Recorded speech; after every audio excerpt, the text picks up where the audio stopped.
So what is PANDAS disorder is honestly the first question that I have here written down in my outline, because a lot of people don't even know what it is. So PANDAS disorder stands for Pediatric Autoimmune Neuropsychiatric Disorders associated with streptococcal infections. That's a mouthful. Basically what it is when someone has strep, or in my case, we're not sure if it was strep, but it might have been something similar to strep, which in that case, it wouldn't necessarily fall into PANDAS specifically, but that was the closest diagnosis that we could get.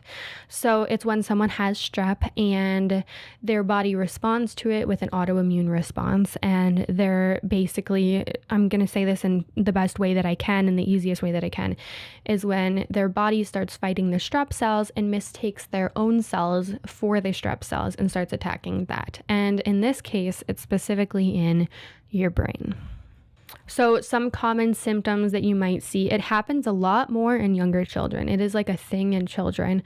And some common symptoms that you might see are OCD, tics like Tourette's, anxiety and depression, and a lot of behavioral changes. Those are just like the simple like clear ones that there will be, but there's a lot of other ones that can come up as well. And I'll talk about a little bit later the ones that I dealt with when I had PANDAS disorder. But how common is it? It happens. It's estimated that PANDAS disorder is in about 1 of every 200 children. So that's a lot more than I had thought it was. It's still not like a crazy amount or anything. It's still classified as a rare disease, but it is a lot more common than I had thought. And as research evolves, as far as I understand, we're learning that it might actually be a little bit more common than we thought, or just like autoimmune encephalopathy in general is a lot more common than we know of. So we went through a little bit of what it is just generally, but the majority of what we're going to be talking about here is my experience with PANDAS disorder, because I think it's really important that people first off know why this brand has even started in the first place, why we are here, what is my background story, who am I, but also people who are listening to this because of the PANDAS part specifically. We need to hear a recovery story. We need to hear of someone who had it and is talking about it, because a lot of times when people have PANDAS disorder, they don't want to talk about it even after they recover. And I don't blame them, because I tried to record this episode so many times, and I'm actually just recording it a few days before I post it, because usually I record things ahead of time, and I couldn't do it for this one. I tried and I just couldn't do it because it's such an in-depth and heavy topic that it's difficult. So what I have here is I have an outline on my computer next to me, and I'm going to do my best to stick to the outline, because if I don't, that is when it gets really hard for me mentally, and I can't do that. I was originally thinking maybe I'll just do this in audio instead, because having it on video makes it even harder, and posting that makes it even harder. But I decided, no, we're going to do it. I'm going to step out of my comfort zone here, and I'm going to push myself to do the video and the audio and record an episode on what PANDAS disorder is and my experience with it.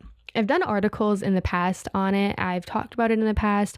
I've worked with different networks for it in the past, but I've never done something where I sit down on a video and talk about it myself. Like, I've been interviewed on video before for it on another podcast, but I've never sat down and talked about it just myself. No one else asking me questions, no one else there, just me, knowing that this is going out somewhere public.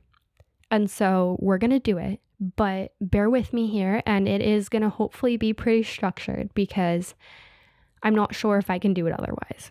So here we go. So I think it was 2019. It was March of 2019. Actually, I think it was maybe March 10th, 2019. I know the exact day all of this happened. I got sick, and we didn't really know what it was. I had started with a sore throat, but then I started getting some other stuff too, and it didn't really seem like strep, but we didn't really know. But I was on spring break from high school, so I just decided, you know what? I'm just going to lay in bed and chill. I didn't feel like I needed to go into the doctor or anything. I was just sick. So I didn't go into the doctor, and I just hung out at home, and within a week it was gone, and I was fine. And it was great.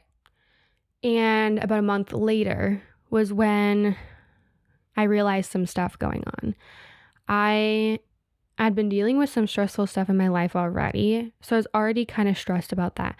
But about a month later, after I'd gotten this illness, I realized that I was really feeling depressed, and I had never had any sort of mental health issue before this, ever.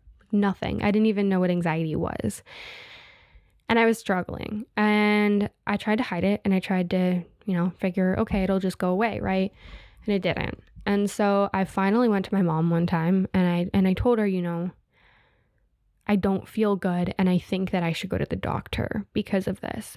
And she quickly figured out, I was trying to say I was feeling depressed, and I also had a lot of anxiety.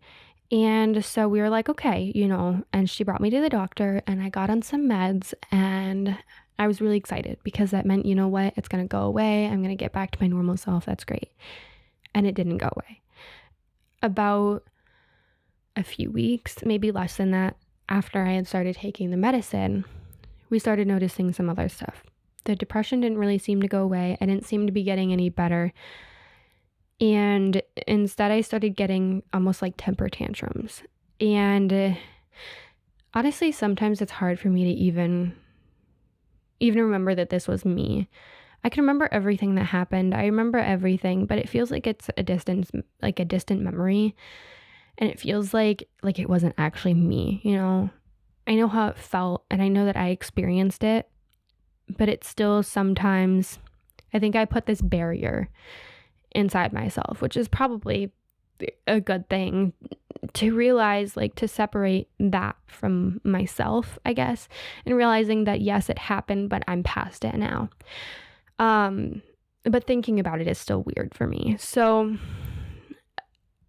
I had started getting some things that kind of seemed like temper tantrums. So for example, one day, I don't even remember what it was specifically, but my mom was getting ready and I was getting ready to go to school, and she found me sitting on the stairs just bawling my eyes out. And she was like, what's wrong, And I started just screaming and mad, and I couldn't control myself at all. I was just absolutely, I couldn't control myself at all. And that was the first time it happened. And then it continued happening. And every day I came back from school, I would just have these temper tantrums. I just couldn't do anything. I started destroying the house. God, this is so weird to talk about. I started destroying the house. I started walking around the house saying, Alessia, die, Alessia, die.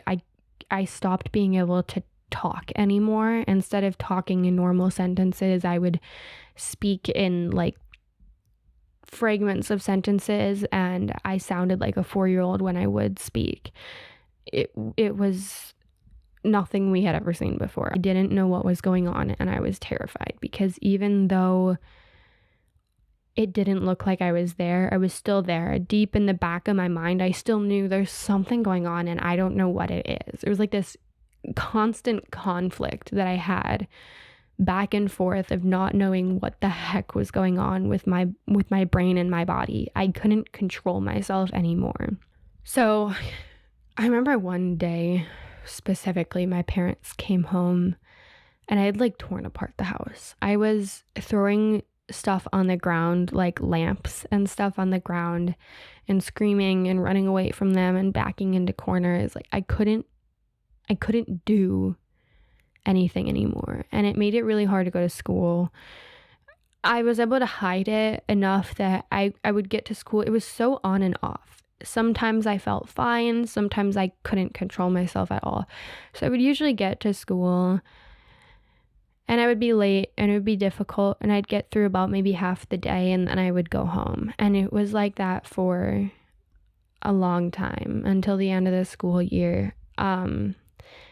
And my teachers are really, really amazing with it. They're really understanding. They knew that we were going to doctors. We were trying to figure stuff out. And they did a lot for me. And I was able to do really well that year, even though I was struggling. But I got by with good grades, and I did a good job. But it was because of them, because of the support that I had. Because if I hadn't had that, I wouldn't have been able to continue school. I wasn't doing well anymore. I was really mad at everything. I was really mad that everything was happening. I was really mad that this was happening to me. And I was filled with a lot of anger. And,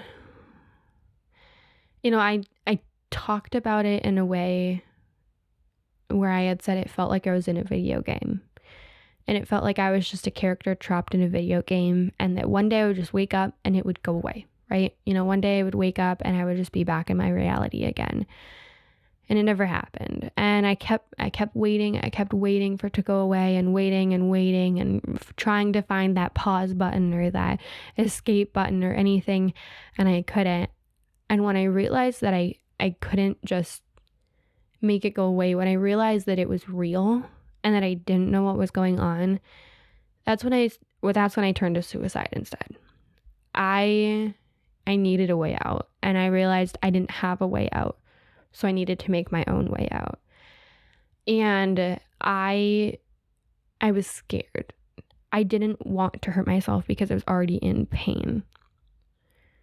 But I didn't know what else to do. So, my family was already always watching me. I was always with someone because I couldn't be alone at that point. So I stayed safe, but I had so many plans. I had plans to get up in the middle of the night and do something when people were asleep so I could do it without anyone hovering over me. I had so many plans that, if I needed it, I could take my life.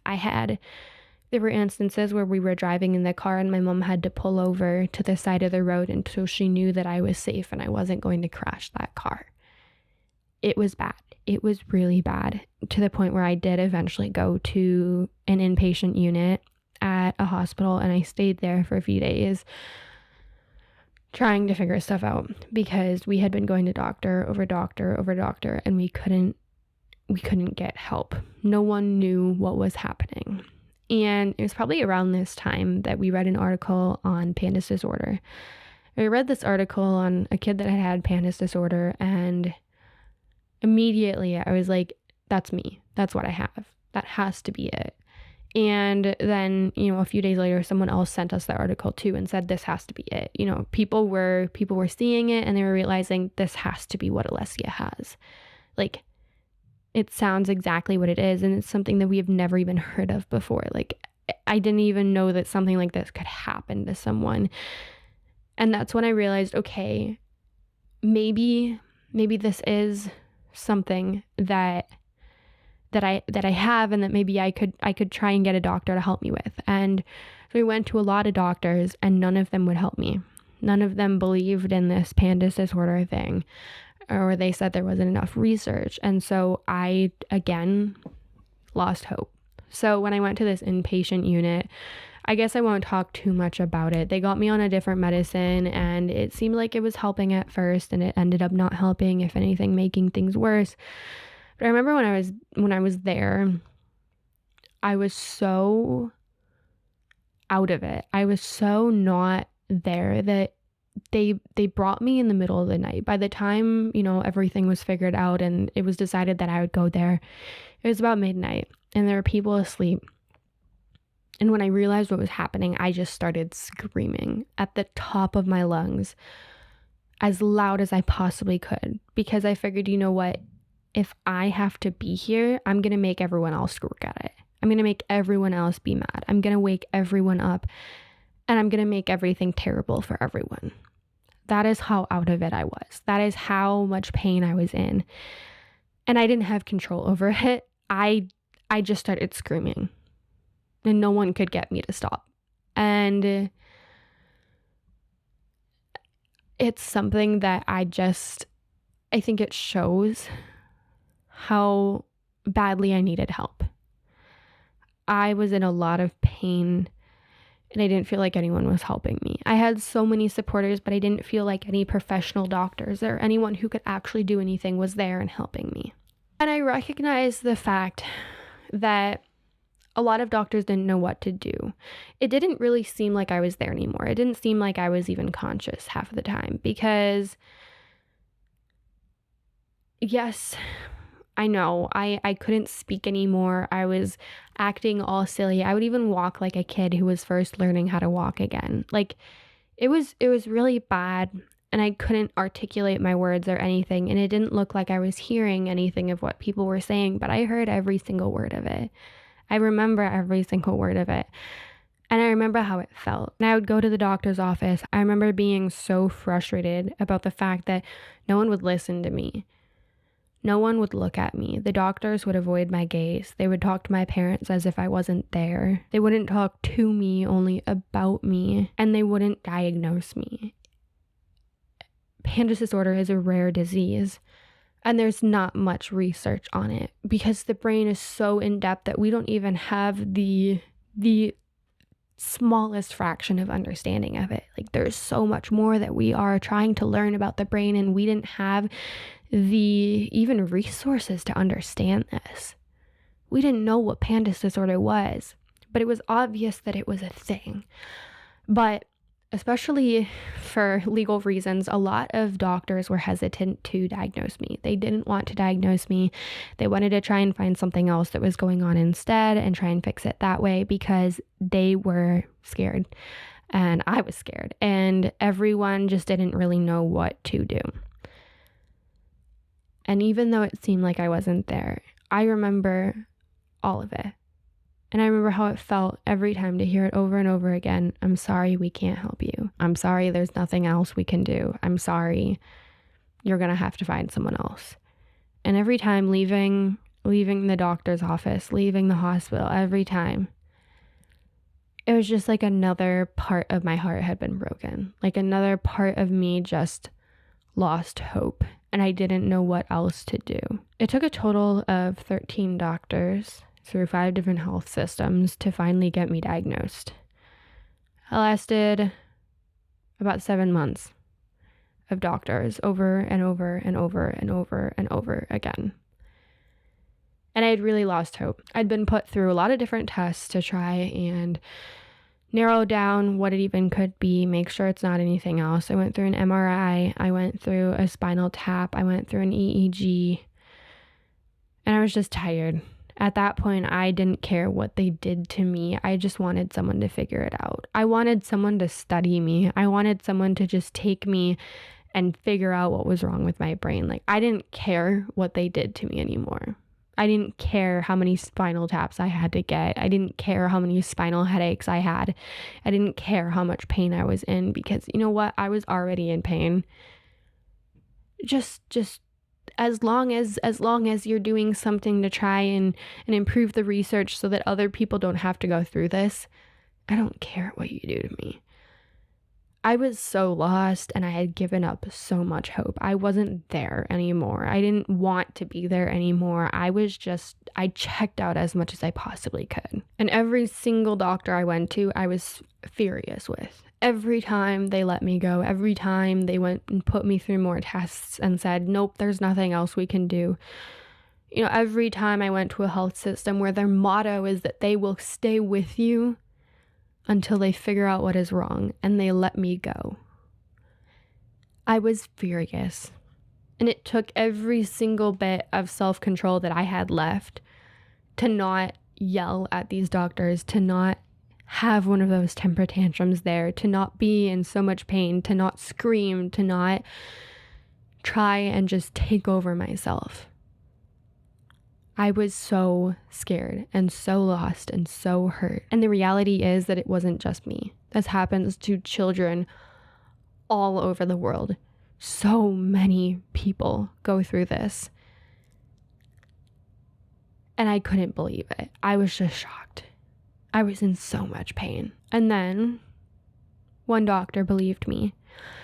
And he believed me, but he didn't have enough research or resources that he was able to diagnose me, but he believed me and he supported me and he encouraged me to keep trying to find someone who could help me. And then we found someone that did.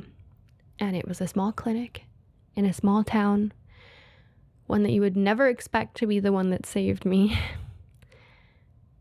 And he diagnosed me. I wrote an article about having PANDAS disorder on the PANDAS network.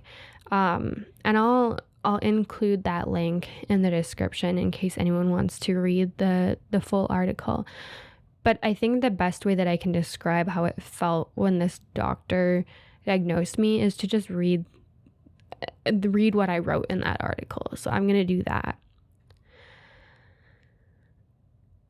I may have been psychotic, but deep down I was still there. deep down, I wanted to be heard. As time went on, my mom found a doctor who had previously worked with PANDAS Disorder. The appointment was scheduled months away, and the moment I sat down in front of him, I was afraid to hear the same words again. There's nothing we can do. This time, though, that didn't happen. As we waited months for the appointment, I began growing out of the disorder. I was improving, and I was able to return to school successfully. By the time we attended the appointment, I was doing better, though I was still in pain. After some talking, the doctor left the room and returned with papers and a bottle without saying a word. I stared at him in disbelief and in fear. I couldn't believe it was true. I needed to hear him say the words, so I looked at him and asked him, and the words that came out of his mouth changed my world. Yes, you have PANDAS disorder. 7 months, 13 doctors, 5 different health systems, and 5 simple words that changed my world. And I survived. And thus, Eunoia began.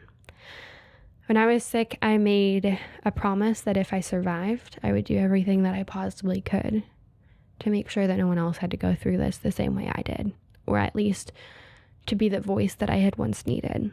It was hard to find stories of people who had recovered. It was hard to find stories of anyone who even just had the disorder, and especially people who had recovered, because it is such a traumatic experience. I dealt with symptoms that I think the best way I could describe it as would be PTSD, though it wasn't diagnosed.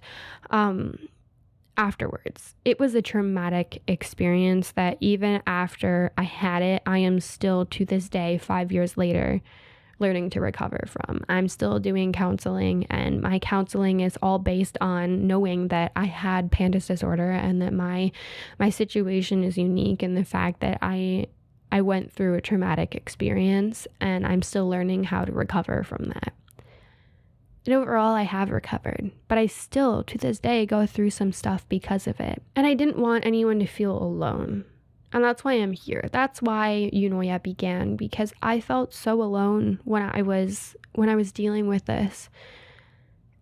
And I didn't want anyone else to feel that way. I wanted to have a voice out there and at least be able to show people that they're not alone and that there's someone else who's gone through it and who has recovered, and to show them that it is possible to recover and that there is hope.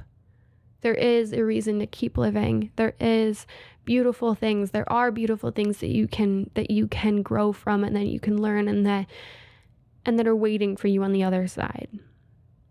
So that's when I started Eunoia. Another quote from my article that I'll read. One way I often describe the pain of PANDAS is that it was as if my entire being and everything I knew of myself was the outside of a ceramic doll that cracked and fell to the ground piece by piece in a matter of seconds, only leaving me with my soul raw and vulnerable to the world. And as I sat in pain, ceramic pieces and dust of the doll of the person I once was surrounding me, I had to face that soul more vulnerable to the world than ever before. And that's why Eunoia is here. Honestly, it's not just PANDAS. Yes, I am here to talk specifically to people with PANDAS, but also people without PANDAS, with people with any sort of life experience, because life is scary and messy, and life breaks you apart and then you build yourself back up again. That ceramic doll, you fall apart so many times. It doesn't matter if you have anxiety, depression, PANDAS, or even just dealing with a difficult situation in your life. Life finds ways to tear you apart, and it's terrifying and it's sad and it hurts, but you're not alone, because we all go through it. And that's the reason why we're here. That's the reason why Eunoia became a thing. Because I needed to be that voice that I couldn't find when I was at rock bottom. It's a place where we're embracing authenticity and the raw, messy moments of life and reminding ourselves that no one has life perfect. No one has life completely figured out. Everyone is messy in some way, shape, or form. And why do we feel like we have to go through that alone? You don't have to go through it alone. It's terrifying and it's painful and it hurts, but you don't have to do it alone. So I think that this is the perfect time to share some news that I have been really excited about and I didn't know how to share it, when to share it, or even if I would share it. I want to bring you all along the journey with me, because building Eunoia hasn't just been a me thing. Every single one of you who are listening to this, every single one of you who have ever listened to this, every single one of you who has ever tapped the link to my website or liked and posted on my Instagram, every single one of you have helped make this a thing and have helped inspire me and keep me going and show me that yes, this is something that we need, that the world needs, that people need. And every single person who has ever supported me has helped with this. So I want to share this because it is a community and it is something that is really important to me, to be honest about that. So the last month, I've been in and out of meetings with lawyers in order to make Eunoia an official business and LLC. The papers were signed and filed and official at the end of December, so pretty recent, and I'm just kind of still in shock about it all. I still can't believe that it's real, because 5 years ago when I was dealing with PANDAS disorder, I would look into this exact moment so many times. I would look into this moment and imagine this moment and imagine a moment where I was making a difference, where I was sharing my words, where I wasn't afraid to talk about PANDAS, and where we were learning more about it, and we were learning just the fact that life is messy no matter what it is that you're going through. And that was what kept me going. The idea that I could create this was what kept me going. But I didn't always believe that it would actually happen. And so the fact that here I am and it's just the beginning is just shocking to me. And yes, it's not really anything different for, the visible eye. Like, legally, this is a huge step, but otherwise it doesn't make that much of a difference, right? But to me, it's more about what it means. I made all of this up. One day, randomly, I decided I'm gonna buy a website domain and I'm gonna try and make this work. And it started out as a photography business, and then it went into a blog, and then I tried to make it into a community. I tried to make it into a book. I tried to make it into so many different things. And I was just messing around. I didn't know what I was doing. I was just making it up as I was going, and I didn't even know if it was even the right way to do it. I didn't know what I was doing. And honestly, it didn't go anywhere until one day I sat down beside myself dealing with some struggles and opened the voice memos app on my phone and started recording the reality of what I was living in. And then I posted it to Spotify. And that inherently didn't do anything. I told a few people about it, and it's not like it did anything crazy, but that moment was the moment that I realized this is what I want this to be. This is what I want Eunoia to be. This is what I can see myself doing. And since then, I haven't missed an episode. I've been doing them every week. I've been working on it, and I've been so in love with what I do. So passionate, so excited about it. And it's almost been a year now. And I am just so grateful for all of this, for everyone who's ever supported, for everyone here in this community.